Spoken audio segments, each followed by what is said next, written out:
L'histoire des vignobles au Québec est relativement récente, même si les premières vignes hybrides, plus résistantes à nos froids québécois, ont été introduites au début du 20e siècle. Malheureusement, les règlements autour de la Régie des alcools au Québec ont retardé leur apparition.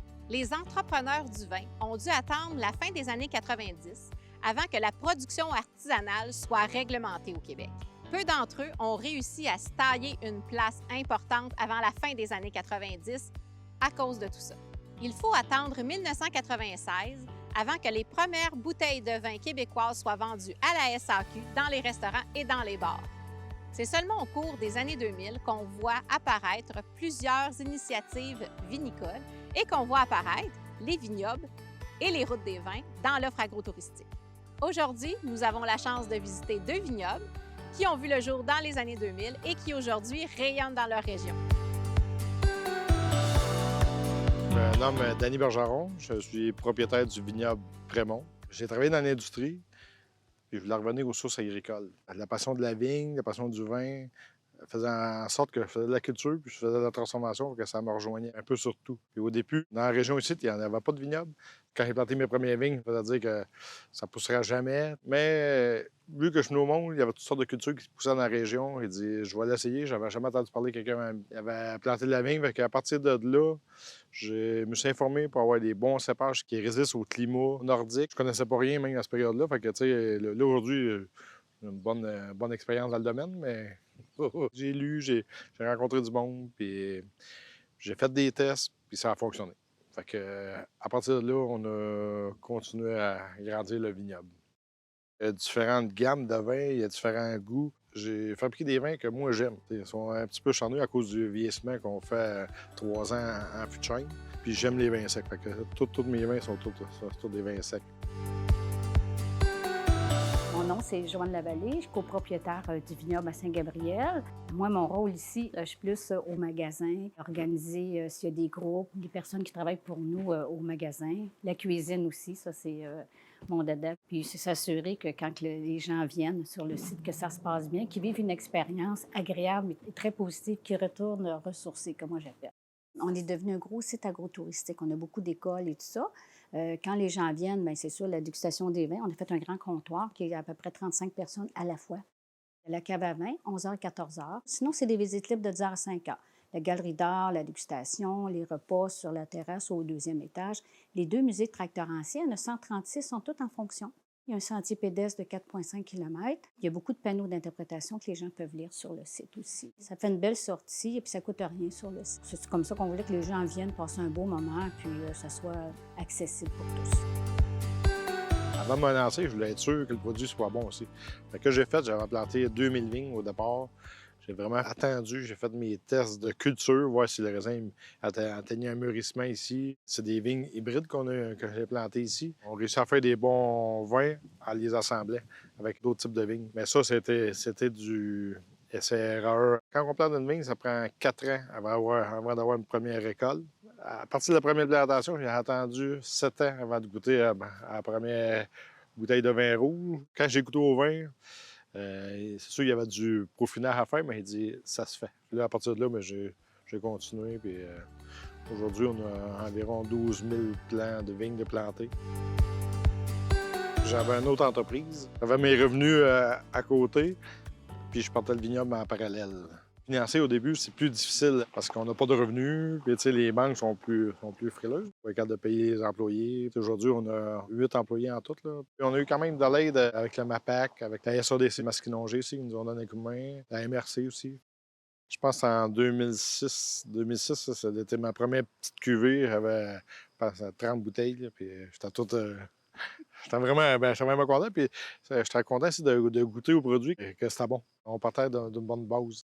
J'étais bien content, c'était de participer à des concours de vin. En tout cas, on avait gagné une médaille d'or pour une compétition en Colombie-Britannique. C'était quand même une petite fierté pour nous autres. Ça donne une petite tape dans le dos.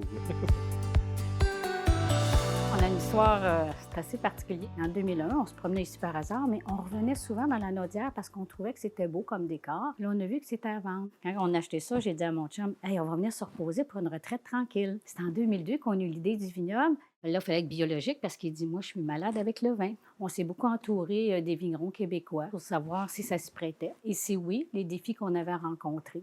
Et on a commencé à planter en 2004, tout simplement. Quand on a ouvert, nous, en 2010, il y avait 2000 bouteilles, on n'était que nous deux, il n'y avait pas de terrasse ou autre, là, c'était vraiment là, dans le minimum. Mais avec les années, on s'est beaucoup ajusté aussi à l'écoute du client. Aujourd'hui, c'est rendu quand même une grosse entreprise. On a 17 travailleurs, c'est comme une grande famille dans le fond. Fait qu'aujourd'hui, c'est ça, on produit quand même 40 000 bouteilles. C'est beaucoup pour le bio. On est rendu à 36 000 pieds de vigne. Tout ça fait à la main, même le désherbage. Puis le bio, mais c'est ça, il n'y a pas de chimique dans le champ. Lors de la transformation, il n'y a pas de produits chimiques. Fait que le défi, quand même, est de taille, là. On est fiers, en tout cas, de ce qu'on a fait, ouais.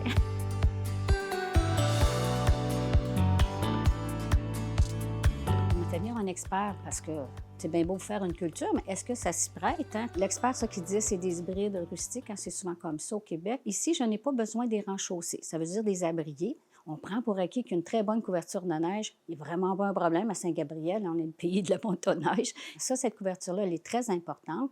Et puis, c'est garanti jusqu'à moins 38 degrés.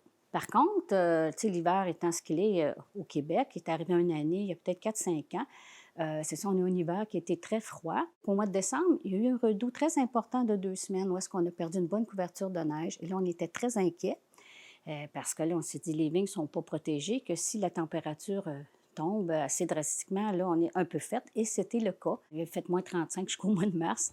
Fait j'ai perdu des vignes en bas. Et puis, j'ai perdu aussi, malheureusement, tout mon champ de lavande.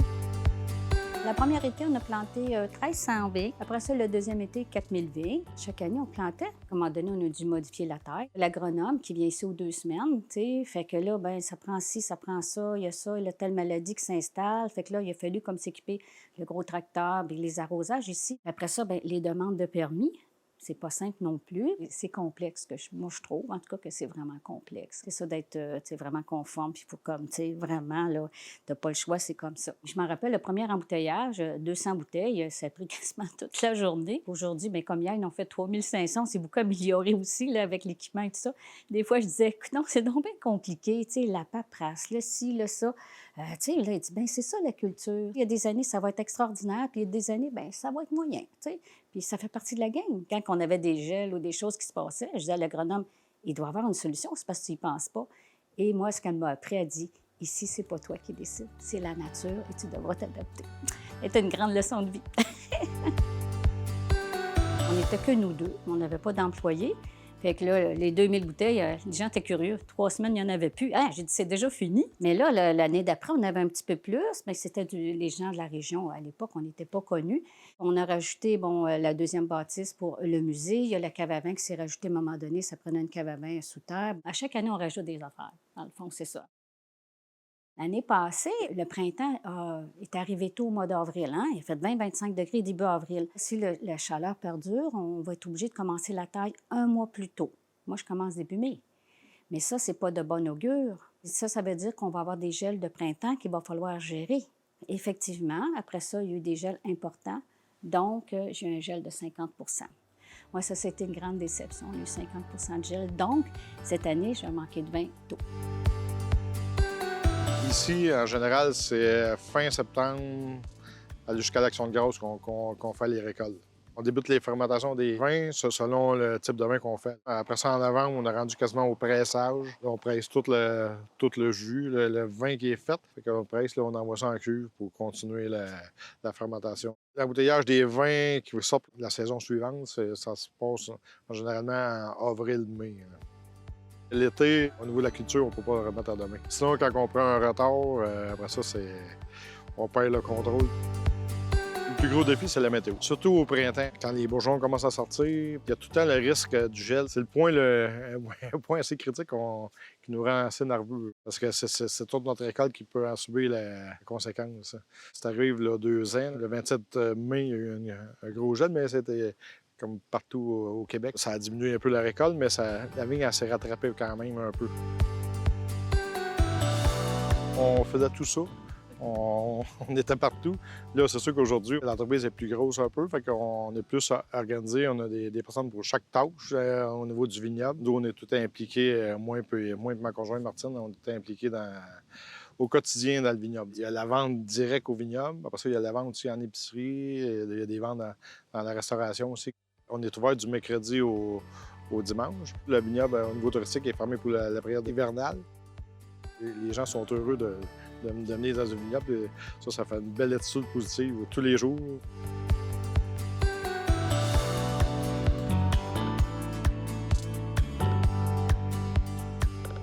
Mon chum, lui, il va aller plus dans le champ le matin parce qu'il gère le champ avec les employés.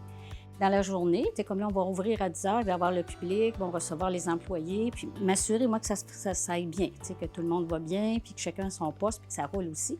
Parce qu'en haute saison, ici, là, je peux avoir 500 à 800 personnes par jour, les semaines de semaine. Il faut avoir des bonnes santé puis pas être malade. C'est ça aussi. Les journées sont quand même assez longues. T'sais. Quand il y a des groupes, c'est toujours moi qui vais aller les accueillir. Je regarde avec eux autres au téléphone aussi c'est quoi qu'ils veulent, quelle heure ils vont arriver, pour que ça se passe bien, de leur faire vivre une belle journée. Je suis fière de les recevoir chez nous. Où est-ce qu'ils font « Wow! » Là, c'est comme impressionnant. Ils n'entendent parler, ils le voient sur les photos, mais là, c'est comme « Wow! » Puis que les gens aussi, même malgré toutes ces années-là, parce qu'on est ouvert depuis 2010, puis ils nous le disent souvent, puis je leur dis « Je ne me tente pas que vous me le dites, je suis toujours contente. » C'est que « Oh, j'ai passé un bon moment, on se sent zen, il y a une belle énergie, j'aime assez ça venir chez vous, félicitations, on est content, on aime les produits, on aime ce que vous faites. » Ça, je ne me tente pas, malgré toutes ces années. Nous, on est ouvert du 1er mai jusqu'au 31 décembre, 7 jours semaine, de 10 h à 5 h. On ne prend pas une journée de vacances. Mais c'est notre passion. On est comme victime de notre succès. Il y a des bons côtés, mais à quelque part, c'est essoufflant. À te dire, des fois, je fais comme « Oh mon Dieu! » Moi-même, des fois, je dis « C'est gros chez nous, il y a beaucoup de monde. » Quand on a eu le prix de l'agro-tourisme, je pense que c'était en 2014 ou 2015, Tourisme Lanaudière qui m'avait approché. « Bon, vous devriez vous présenter pour le concours régional en agro-tourisme. » Vraiment, là, vous vous démarquez. Bon, OK, on va y aller.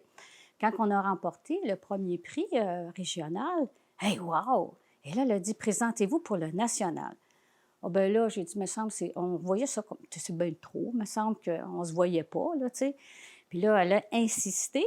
Et puis, je me rappelle, mon chum m'a dit bon, « On peut bien y aller. » « Ouais, on va y aller. Regarde, on ne perd rien, finalement. » Mais quand on est arrivé là, on a vu que c'était une grosse affaire, finalement. Et quand ils nous ont nommés, là, la gang de Lanaudière, ils étaient contents, on t'applaudit. Mon conjoint était figé sur la chaise, mais là, il fallait aller en avant. Je l'ai pris par la main, et je lui ai dit « Faut y aller. » Il était là, hey, wow! Ça, c'était là, vraiment une belle mention, là, de belles réussites qu'on a réussi. Les gens aiment ce qu'on fait. On était vraiment, mais vraiment contents. Là. Il y a des jeunes investisseurs qui sont venus me voir, puis laisse partir en affaires. Puis j'ai dit, fais-toi confiance, puis il faut vraiment que tu aimes ce que tu fais. C'est pas un 9 à 5. Et puis, bien s'entourer. Puis le gros succès, c'est se démarquer. Ça, c'est très important. L'importance de se faire confiance. Puis c'est sûr que ça aurait pu pas marcher. Mais moi, c'est comme je disais à mon chum, regarde, une chose est sûre, c'est qu'on a eu du fun à le faire, puis je pense que c'est le principal. C'est ça la vie, dans le fond. Au niveau du vignoble, ce que j'aime, c'est quand je sors le matin, puis le soleil se lève, embarquer sur le tracteur pour aller faire l'entretien de la vigne. On dirait qu'on ne voit pas le temps passer. C'est comme une passion. T'sais. Vous avez envie de vivre quelques moments la vie d'un vignoble ou d'en connaître plus sur l'industrie? On vous invite à visiter un vignoble près de chez vous.